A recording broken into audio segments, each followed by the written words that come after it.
देखो, जितने भी बच्चों का 25 फरवरी को अपना विज्ञान का पेपर देने वाले हैं, तो उन सभी विद्यार्थियों के लिए हम लेकर के आ गए हैं एक विज्ञान को वायरल पेपर।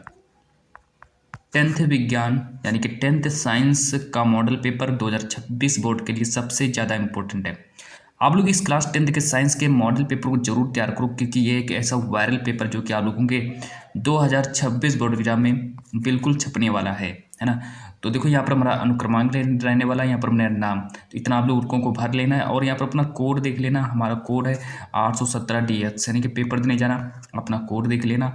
आज की क्लास में हम लोगों का 70 नंबर का पूर्णांक है और हमारा समय जो दिया है 3 घंटे 15 मिनट का समय। इतना सब कुछ आप लोग देख लेना। इसके बाद फिर मैं आगे ले चलता हूँ। तो ये देखिए सारे निर्देश हैं जो कि आप लोगों को पढ़ना पड़ेगा। देखो, निर्देश दिया, नोट दिया, प्रारंभ के 15 मिनट परीक्षार्थियों को प्रश्न पत्र पढ़ने के लिए निर्धारित हैं। यानी कि जो शुरुआती के जो 15 मिनट होंगे वो आप लोगों को प्रश्न पत्र को पढ़ना चाहिए। अच्छा, निर्देश नंबर 1 दिया है कि प्रश्न पत्र के 2 खंड आ तथा खंड बा में विभाजित होने वाला है। निर्देश नंबर 2 दिया है खंड आ तथा खंड बा जो है 3 उपभागों जैसे 1, 2, 3 में विभाजित होने वाला है। इसके बाद फिर हमारा निर्देश नंबर 3 दिया है प्रश्न पत्र के खंड आ में बहुविकल्पी प्रश्न है, जिसमें से सही विकल्प का चुनाव कर OMR उत्तर पत्रक नीले अथवा काले बॉल पेन से सही विकल्प वाले गोले को OMR उत्तर पत्रक को पूर्ण रूप से गोले को भर देना है ना। तो यहाँ पर लिखा इरेजर अथवा OMR उत्तर पत्रक को उत्तर देने के पश्चात इरेजर अथवा व्हाइटनर का प्रयोग नहीं करना है। कई बच्चे क्या करते हैं, इरेजर और व्हाइटनर चला देते हैं OMR पर। तो आप लोगों को ऐसी गलती नहीं करनी, वरना आप लोगों के नंबर काट लिए जाएंगे। इसके बाद फिर मैं आगे और ले चलता हूँ। तो ये सारे निर्देश हैं, जिसमें से देखो लास्ट में लिखा सभी प्रश्न करना अनिवार्य है। खंड बा जो रहने वाला है ये हमारा वर्णनात्मक प्रश्न है। तो ये हमारा पेपर हो गया पूरा। अब चलिए मैं इसको सॉल्व कराता हूँ, क्योंकि यहाँ से देखो पूरा पेपर आप लोगों का, क्योंकि 2025 से 2026 में पेपर छपने वाला है। तो बिल्कुल पूरा पेपर देख लो और सॉल्व करके चले जाओ। इसका मैं आंसर भी बताऊंगा, सारे के सारे प्रश्नों का उत्तर भी बताने वाला हूँ, ताकि आप लोगों को पेपर देने जाएँ तो जब आप लोग एग्जाम सेंटर में बैठो तो कोई दिक्कत भी ना हो आप लोगों को। पहला प्रश्न है कि वेबर जो है किस राशि का मात्रक है। पेपर में 1 नंबर का प्रश्न आएगा, वेबर जो है किस राशि का मात्रक है। तो हमारा इसका राइट आंसर हो जाएगा चुंबकीय फ्लक्स का मात्रक है। मेरे पर जो पूरा पेपर रियल है 100% आप लोग उसको पूरा तैयार करो। चलो आगे देखो। आगे प्रश्न में दूसरा कह रहा है कि वैद्युत धारा का मापन किससे किया जाता है। तो 1 नंबर का प्रश्न ये भी आएगा कि वैद्युत धारा को हम किससे मापते हैं। जनित्र दिया है, धारा मापी है, अमीटर है, मोटर है। ये हमारे 4 ऑप्शन है। लेकिन यहाँ पर अगर वैद्युत धारा जो है किससे मापते हैं, मापन करने युक्ति का है, तो उसका हमारा आंसर हो जाएगा जनित्र से मापते हैं। अब आगे देखो प्रश्न में जो मेरा अगला है कि कौन सा मात्रक चुंबकीय क्षेत्र का नहीं है। चुंबकीय क्षेत्र का कौन सा मात्रक नहीं है, ये हमारा प्रश्न नंबर 3 हो गया। तो चुंबकीय क्षेत्र का मात्रक क्या नहीं होता है, तो न्यूटन प्रति मीटर स्क्वायर ये जो है हमारा चुंबकीय क्षेत्र का मात्रक नहीं होता, जो हमारा ऑप्शन में डी जो दिया है ये हमारा राइट आंसर हो जाएगा, है ना। तो हमारा ये इस पर क्लिक करेंगे। अब आगे देखो, आगे फिर हम अगर और आगे बात करें तो फिर मैं आप लोगों को और आगे ले चलता हूँ प्रश्न नंबर 4 की ओर। प्रश्न नंबर 4 यहाँ पर देखो कह रहा है कि प्रत्येक 4 ओम प्रतिरोध वाले 4 चालक तारों को परस्पर समांतर क्रम में जोड़ने पर इसका तुल्य प्रतिरोध कितना होगा। देखो 1 नंबर वाले प्रश्न है सारे के सारे, है ना। तो प्रश्नों के अंक उसके सम्मुख अंकित कर दिए गए हैं। ए ऑप्शन दिया है 1 ओम, बी ऑप्शन दिया है 4 ओम, सी ऑप्शन दिया है 8 ओम, डी ऑप्शन दिया है 16 ओम। ये देखो हमारे 4 ऑप्शन है, लेकिन हमको सही कौन सा करना है। तो यहाँ पर हमारा 4 का सही ऑप्शन हो जाएगा 1 ओम, यानी कि ऑप्शन नंबर ए मेरा सही हो जाएगा। यहाँ पर लिखा प्रत्येक 4 ओम का प्रतिरोध वाले 4 चालक तारों को समांतर क्रम में जोड़ने पर उसका तुल्य प्रतिरोध कितना होगा, तो 1 ओम हो जाएगा। अब बात करते हैं प्रश्न नंबर 5 के बारे में कि किलोवाट घंटा मात्रक है। किलोवाट घंटा जो है किसका मात्रक है। ए ऑप्शन दिया वैद्युत ऊर्जा का मात्रक है, बी ऑप्शन दिया है वैद्युत धारा का मात्रक है, सी ऑप्शन दिया वैद्युत शक्ति का मात्रक है, डी ऑप्शन दिया वैद्युत आवेश का मात्रक है। ठीक है, हमारे 4 ऑप्शन हो गए। यहाँ पर लिखा किलोवाट घंटा जो है किसका मात्रक हो जाएगा। तो चलो किलोवाट घंटा जो है किसका मात्रक हो जाएगा, तो हमारा राइट आंसर हो जाएगा वैद्युत ऊर्जा, यानी कि ऑप्शन नंबर ए हमारा सही हो जाएगा। चलो फिर मैं आगे बात करता हूँ प्रश्न में जो मेरा अगला है प्रश्न नंबर 6। प्रश्न नंबर 6 देखो यहाँ पर कह रहा है कि चुंबकीय क्षेत्र की तीव्रता का मापक है। चुंबकीय क्षेत्र की तीव्रता को किससे मापते हैं, तो 1 नंबर का प्रश्न ये भी आएगा। वेबर प्रति मीटर ऑप्शन नंबर ए दिया, ऑप्शन नंबर बी दिया वेबर प्रति metre square, option number C दिया है वेबर और ऑप्शन नंबर डी दिया है वेबर इंटू मीटर।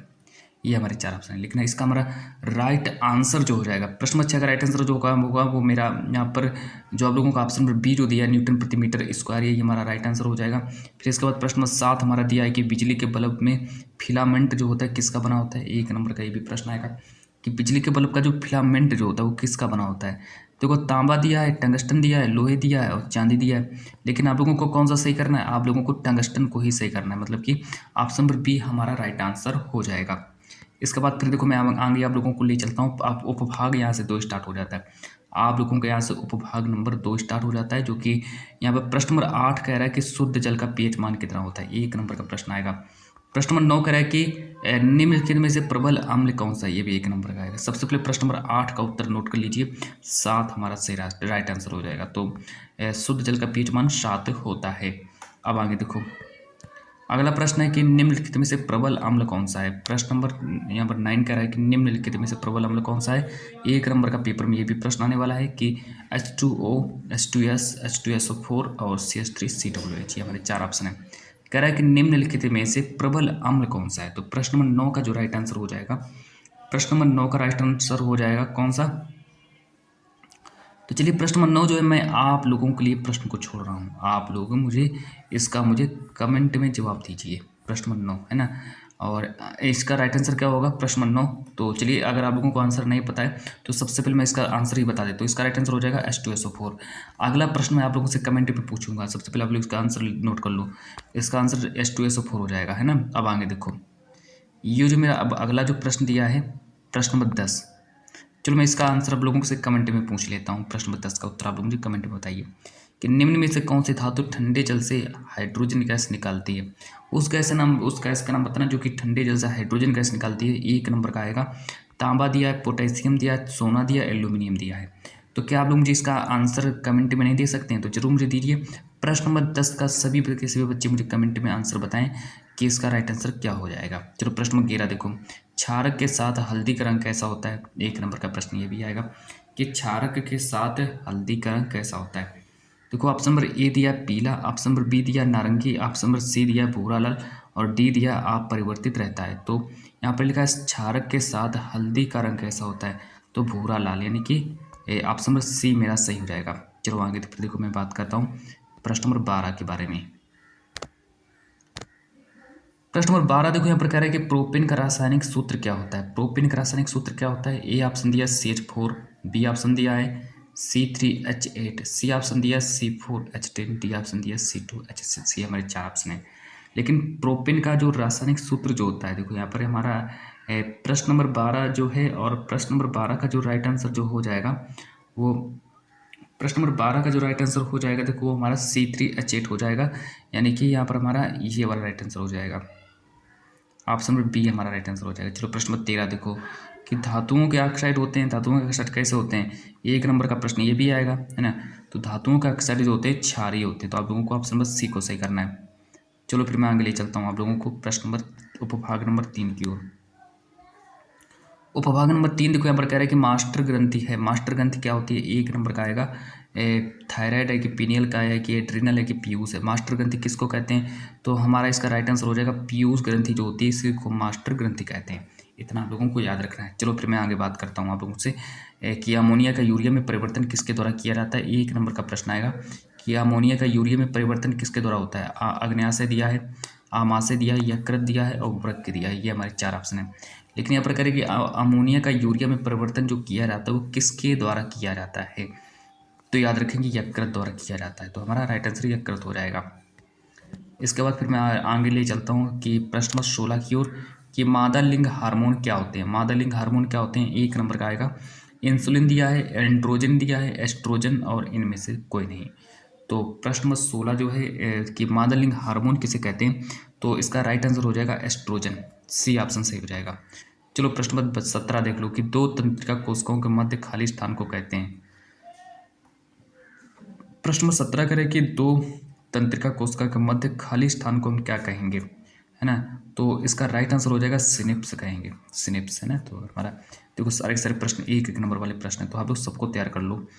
अब प्रश्न 18 दिया है कि पादपों में वायु प्रदूषण कम करने वाली प्रक्रिया है प्रकाश संश्लेषण है, प्रोटीन संश्लेषण, श्वसन है, वाष्पोत्सर्जन है। लेकिन हमारा राइट आंसर हो जाएगा श्वसन को सही कर लेंगे, है ना। तो प्रश्न नंबर 18 का ये राइट आंसर हो जाएगा। इसके बाद फिर मैं आगे देखो बात करता हूँ केवल नर में पाई जाने वाली ग्रंथि कौन सी है? और प्रश्न नंबर 20 दिया है कि प्रोकैरियोटिक कोशिकाओं में डीएनए पाया जाता है, तो कहाँ पाया जाता है? प्रोकैरियोटिक कोशिकाओं में डीएनए कहाँ पाया जाता है? तो इसका राइट आंसर हो जाएगा कोशिका द्रव्य में पाया जाता है, 1 नंबर का आएगा। केवल नर में पाई जाने वाली ग्रंथि कौन सी है ना। तो आप लोग मुझे प्रश्न नंबर 19 का भी कमेंट में आंसर बता दीजिए, है ना, जल्दी जल्दी से कमेंट में आंसर बता दीजिए। चलो मैं आगे ले चलता हूँ आप लोगों को। अब यहाँ से देखो आप लोगों का वर्णात्मक जो है खंडवा वर्णात्मक प्रश्न स्टार्ट हो जाते हैं, उपभाग नंबर 1 स्टार्ट हो जाता है। तो आप लोग इसका जल्दी से स्क्रीनशॉट कर लीजिए आप लोग इसका, है ना। ये देखो हमारा फिजिक्स यानी कि भौतिक विज्ञान के प्रश्न है, तो इसका आप लोग स्क्रीनशॉट कर लो।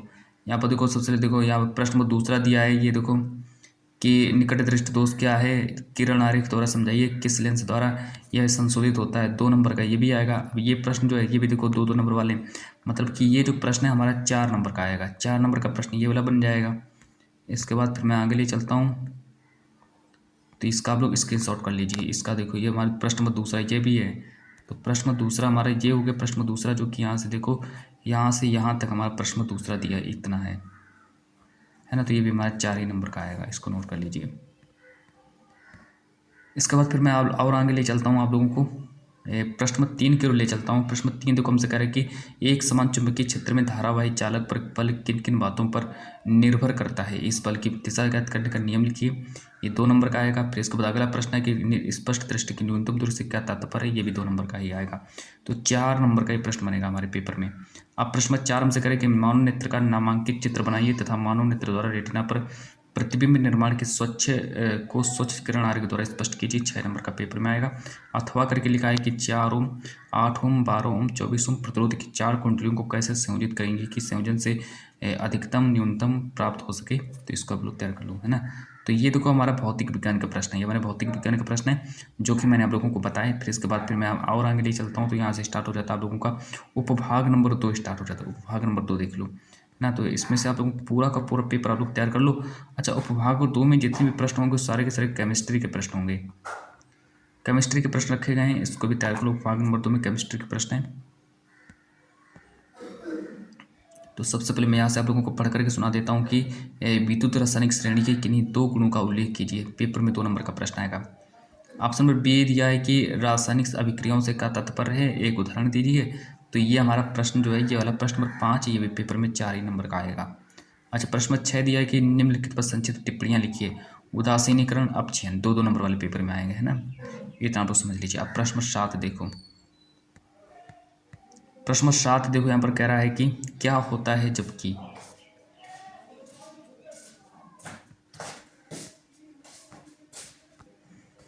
प्रश्न नंबर 7 करें क्या होता है जबकि केवल रासायनिक समीकरण दीजिए।